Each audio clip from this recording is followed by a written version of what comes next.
निर्दोष लोगों की मौत पर गहरी संवेदना ट्रंप ने व्यक्त की।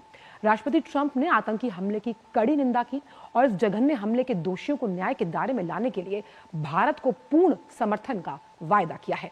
साथ ही उन्होंने कहा कि भारत और अमेरिका आतंकवाद के खिलाफ लड़ाई में एक साथ खड़े हैं।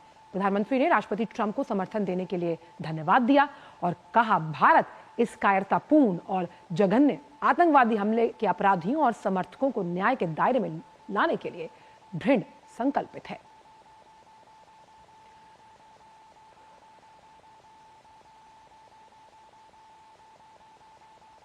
जम्मू कश्मीर के पहलगाम में हुए आतंकी हमले की चौतरफा निंदा हो रही है। मुस्लिम वर्ल्ड लीग के महासचिव शेख मोहम्मद बिन अब्दुल करीम अल इसा ने कल जेद्दा में प्रधानमंत्री से मुलाकात की। अल इसा ने जम्मू कश्मीर में हुए जघन्य आतंकी हमले की कड़ी निंदा की और मारे गए निर्दोष लोग हैं उनके प्रति गहरी संवेदना जताई है। संयुक्त राष्ट्र ने पहलगाम में हुए भीषण आतंकी हमले की कड़ी निंदा की और मारे गए निर्दोष लोगों के प्रति गहरी संवेदना जताई है। संयुक्त राष्ट्र के प्रवक्ता स्टीफन दुजारिक ने कहा कि संयुक्त राष्ट्र महासचिव एंटोनियो गुतेरेस ने शोक संतप्त परिवारों के प्रति अपनी हार्दिक संवेदना जताई है। उन्होंने कहा कि नागरिकों के खिलाफ हमला जो है वो किसी भी परिस्थिति में अस्वीकार्य है। इसी के साथ इजराइल के प्रधानमंत्री बेंजामिन नेतन्याहू ने पहलगाम हमले की कड़ी निंदा की। उन्होंने कहा कि ये पहलगाम में हुए बर्बर आतंकवादी हमले से वो बहुत दुखी हैं, जिसमें दर्जनों निर्दोष लोग मारे गए और कई घायल हुए। हमारी संवेदनाएं और प्रार्थनाएं पीड़ितों और उनके परिवारों के साथ। आतंकवाद के खिलाफ लड़ाई में इजराइल भारत के साथ खड़ा है। इजराइल के विदेश मंत्री गिदोन सार ने भी आतंकी हमले पर दुख जताया। वहीं इटली के प्रधानमंत्री जॉर्जिया मेलोनी ने पहलगाम में जो पर्यटक हैं उन पर हुए आतंकी हमले पर दुख जताया। उन्होंने कहा कि आतंकवादी हमले से उन्हें बहुत दुख हुआ। उन्होंने कहा कि इटली प्रभावित परिवारों, घायलों, सरकार और सभी भारतीय लोगों के प्रति अपनी संवेदना जताता है। वहीं जर्मन चांसलर ओलाफ शोल्ज ने भी पहलगाम में पर्यटकों पर हुए आतंकी हमले की निंदा की। उन्होंने कहा कि हमारी संवेदनाएं पीड़ितों के परिवारों के साथ हैं और हम सभी घायलों के जल्द स्वस्थ होने की कामना करते हैं।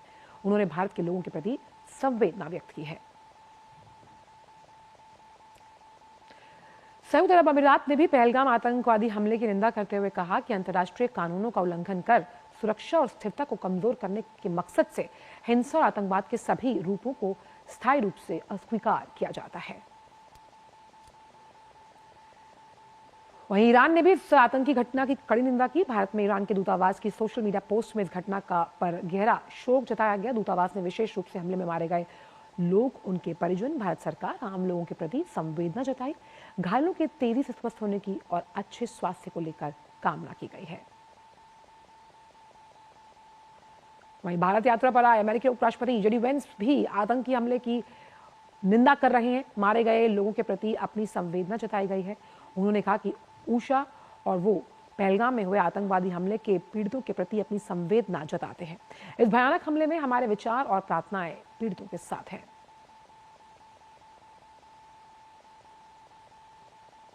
वहीं रूसी राष्ट्रपति पुतिन ने भी राष्ट्रपति द्रौपदी मुर्मू और प्रधानमंत्री को भेजे संदेश में पहलगाम में आतंकवादी हमले में कई पर्यटकों के मारे जाने की घटना पर गहरा शोक जताया। उन्होंने कहा कि इस क्रूर अपराध का कोई औचित्य नहीं।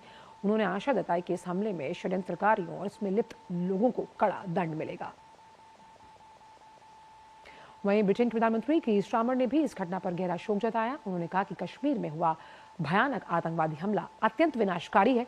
वही संवेदनाएं प्रभावित लोगों, उनके प्रियजन और भारत के लोगों के साथ हैं।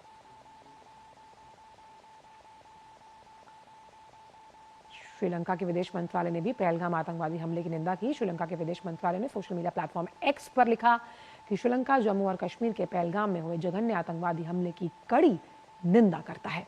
हम पीड़ितों के परिवारों के प्रति अपनी हार्दिक संवेदना व्यक्त करते हैं और घायलों के शीघ्र स्वस्थ होने की कामना। श्रीलंका सभी रूपों और अभिव्यक्तियों में आतंकवाद के खिलाफ लड़ाई में भारत सरकार और लोगों के साथ एकजुटता से खड़ा है। हम क्षेत्रीय शांति सुरक्षा के लिए अपनी अटूट प्रतिबद्धता को दोहराते हैं।